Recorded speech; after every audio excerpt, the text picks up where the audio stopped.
Hello, welcome to 50 States of Strange. This is a show where we're going to take an audio road trip through the country and talk about some strange and creepy things from each state. And we're going to talk about true crime stuff as well as the paranormal. And if you're like me and like to do your own paranormal investigating, we're also going to talk about some pretty creepy stops you can make in each state as well. Our first state to kick off this road trip is going to be Indiana. And why Indiana, you ask? Well, I flicked a toothpick at the map and that's where it landed. So we are starting with Indiana. Before we begin, this is a warning that this story I'm going to be talking about is incredibly disturbing. There is going to be sexual assault and crimes against children, and it's terrible. So if you don't want to listen to this part, you can fast forward to the paranormal side of the trip through Indiana, and I will put a timestamp down in the comments below. I am, however, very untech savvy. Great, right? Considering that I'm making a podcast. But if I can't figure it out, I'm sure someone else can help me figure it out. So either way, there is the warning. Let's get into it. This crime is considered by many people in Indiana to be the worst crime in Indiana history. We are going to be talking about the murder of poor Sylvia Likens. Sylvia Likens was born in 1949 in Lebanon, Indiana, and she was born into a family of circus workers. So her mother and father both worked in the circus, as well as her brothers. Her and her sister, however, did not.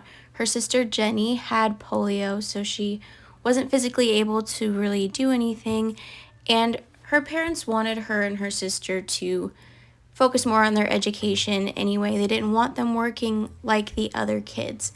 So this causes the parents to decide that they're going to have Sylvia and Jenny stay with someone while the family is out traveling with the circus and working. So they find this woman named Gertrude, and they decide to pay her $20 a week to watch the two girls for them while they're out traveling with the circus. Also, quick side note, I'm sorry if I'm breathing heavy or my voice sounds really crappy. Of course, I've been dealing with allergies the week that I wanted to record this, so I'm very sorry if I sound like I just ran up 20 flights of stairs. I literally am just sitting here. Sylvia was described as a lovely little girl. She was very friendly and happy. She also picked up some side jobs, so she was a hard worker. She would babysit and do little things to bring in extra money and give it to her mom. And she loved the Beatles. She was just a normal teenager in the 60s. I'm going to talk a little bit about Gertrude Banazuski's background as well, because even though this bitch sucks... Oh yeah, by the way, I do cuss. I'm sorry if that's not your thing. I will try harder. But this woman is terrible, and I really don't want to talk about her background, but I do think it is important for us to hear the whole story from each side. So I will, unfortunately, tell you about this woman. Gertrude was born in Indianapolis, Indiana, and she is one of 6 children. And she grew up during the Great Depression, so she lived like everybody else in Indiana during that time. Poor. And unfortunately, her father did pass away with a sudden heart attack when she was younger. And shortly after that, she dropped out of high school at age 16 to marry her 18-year-old boyfriend at the time, John Banazuski. Her and John end up staying together for 10 years despite the fact that they have a pretty rocky marriage. It is said that he did beat her, but she bore him 4 children, and then after 10 years, they got a divorce. She then found another man named Edward, and their marriage only lasted 3 months, and then the couple divorced. Then right after, she remarried John, bearing him 2 more children, and then, you guessed it, they divorced again. Now, after she divorces John again, she ends up in a relationship with a young man named Dennis. He is only 22 years old at the time, and she has a child with him.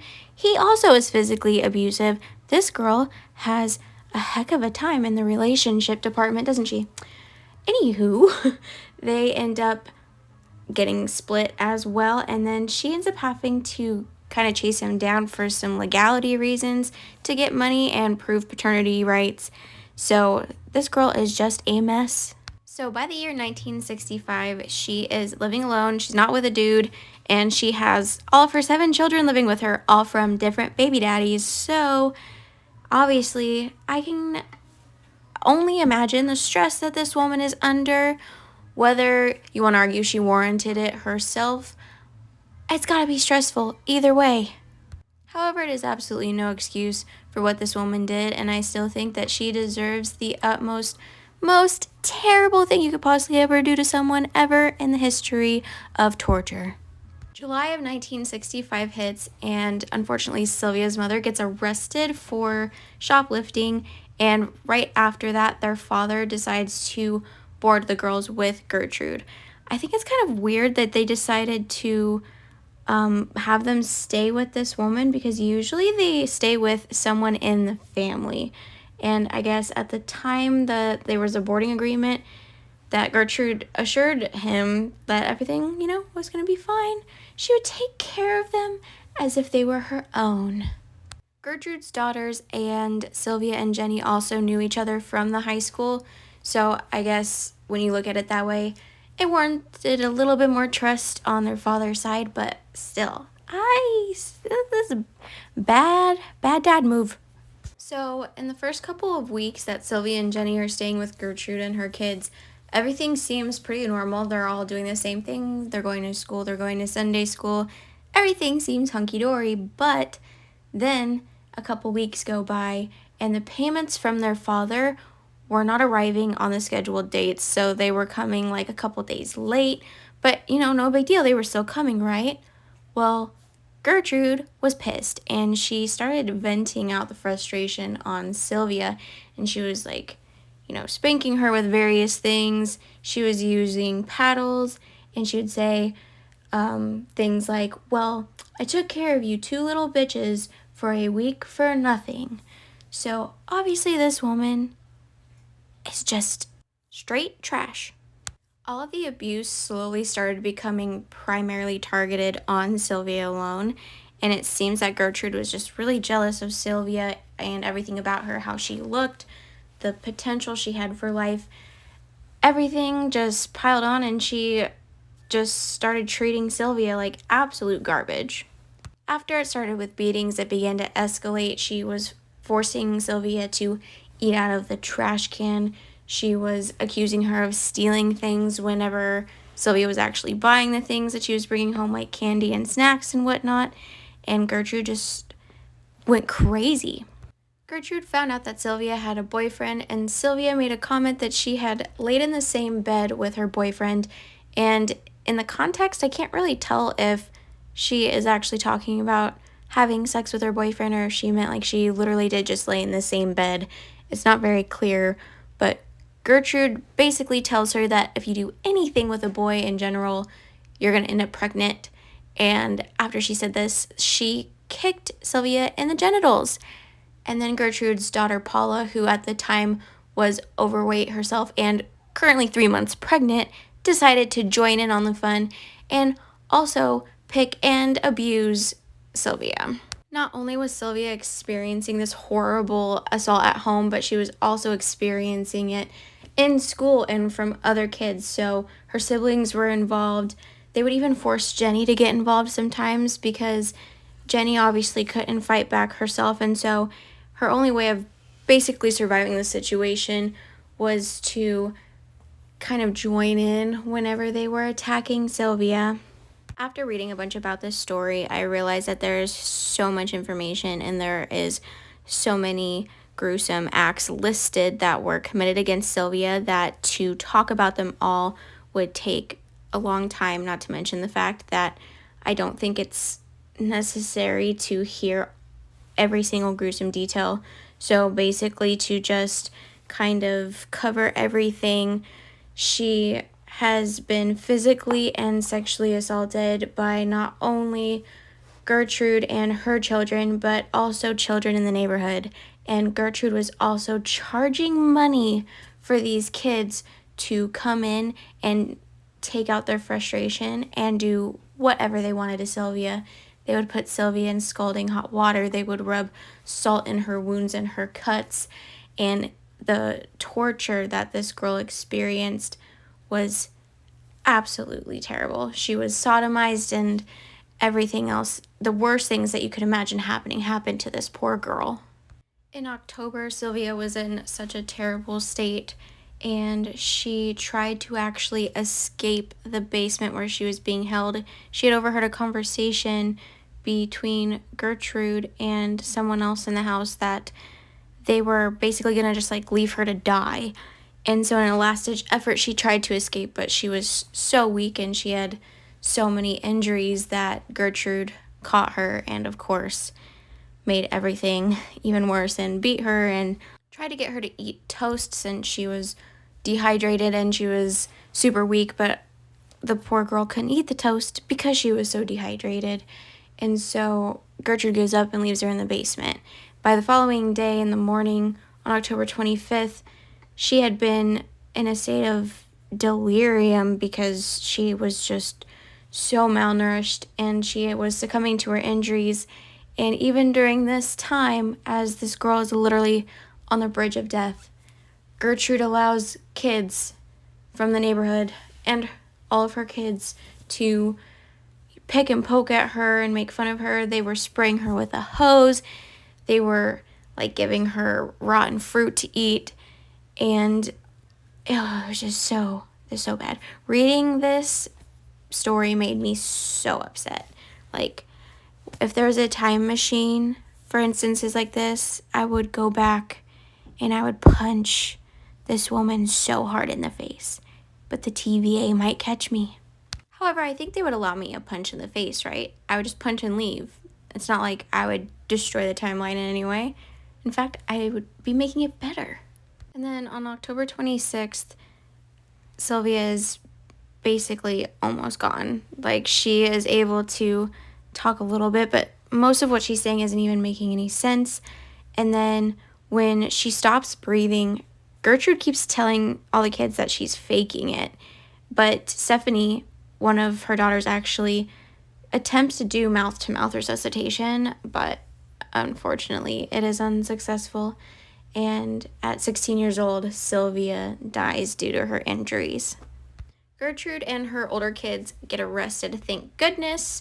I am going to read to you guys a quick little synopsis of the autopsy. Again, it is very disturbing. I am just reading this for factual purposes. If I sound dry, like I don't care, I promise I do care. I'm just trying to read through this and give you guys the facts so that it is out there for you. Again, trigger warning, I am about to mention some effects of some sexual assault that took place. Please be advised. During the autopsy, the coroner finds over 150 separate wounds across her entire body, as well as the fact that she was incredibly emaciated due to her not being able to eat and drink water for weeks and months on end. She had several bruising and burns that were at different stages, showing that she had been experiencing this during the entire time that she had been living with this woman and her kids. And her vagina was almost completely swollen shut, and her fingernails had been broken backwards, and her right knee had been peeled or receded, and it looks like her external layers of skin upon her breasts, neck, and right knee had all been peeled. And she had even been bitten through her lips, partially severing sections of them from her face. This is just a small portion of what is listed that happened to this girl. I cannot believe the amount of torture that took place, and nobody said anything. You know, kids talk. I don't know how, with all these kids being involved in this, that like parents or, you know, pastors, preachers, all these people in this supposed small town that are so closely knit, how nobody got involved to help this girl. Like, ugh. Ah. In terms of the convictions, I have good news and bad news. The good news is that Gertrude and Paula get convicted. They get life sentences, and then her younger boys end up getting sent to like an asylum of some sort. All of them did try to claim an insanity plea. However, obviously that didn't work for Gertrude and Paula. It did work a little bit in favor of the boys. They only had to serve 2 to 21 years. But here's the bad news. Unfortunately, because there's a thing called good behavior in prison, Gertrude actually gets parole. And she ends up getting parole in 1985, and she lives out the rest of her days in Iowa until she dies of lung cancer. And you're like, great, glad something got her, right? Well, it's not good enough for me. Paula also ends up getting parole, and Paula gets parole in 1972. She gets a new identity, and then she ends up getting a job to be an aide to a school counselor. And she literally kept this job for 14 years before someone found out her true identity, and then she was fired. Like, holy crap. That freaks me out so bad. Like, this is why if I ever have kids, this is what makes me think I should homeschool, you know? At least I know who the teachers are. At least I know their criminal background. Like, damn. The house where Sylvia was tortured is now gone. They tore it down. A church parking lot is there. They did give a memorial statue in honor of her life in Willard Park, which is on Washington Street, Indianapolis, if you ever want to go visit. Sylvia's death also helped in the adoption of Indiana's mandated reporter law, which is to help, an increased understanding when it comes to recognizing abuse, which is a big deal. I think everybody should be educated in this. Even if you're not a teacher or a police officer or a counselor or someone like in that kind of job, I think in general it should be something that can be used even in customer service. Just recognizing certain situations helps educate us in child abuse situations and human trafficking. And I think it's something that's important, and I think it's something that should be offered in trainings. Okay, we have finished with the terrible, terrible tragedy of Sylvia Likens. Now I'm going to throw in some places to visit if you are a paranormal junkie like myself and you want to do some of your own investigating, or you like visiting historical buildings, because honestly, I'm a history buff too. Whether it's haunted or not, if it's old, I would want to see it. So let me give you guys some interesting spots that you can hit up if you are ever in Indiana. Now, I'm self-conscious. I feel like I'm saying Indiana different every time I do it because I don't want someone to make fun of an accent that I don't think that I have, but people tell me I do. So if I say Indiana different every time I say it, oh well. Indiana.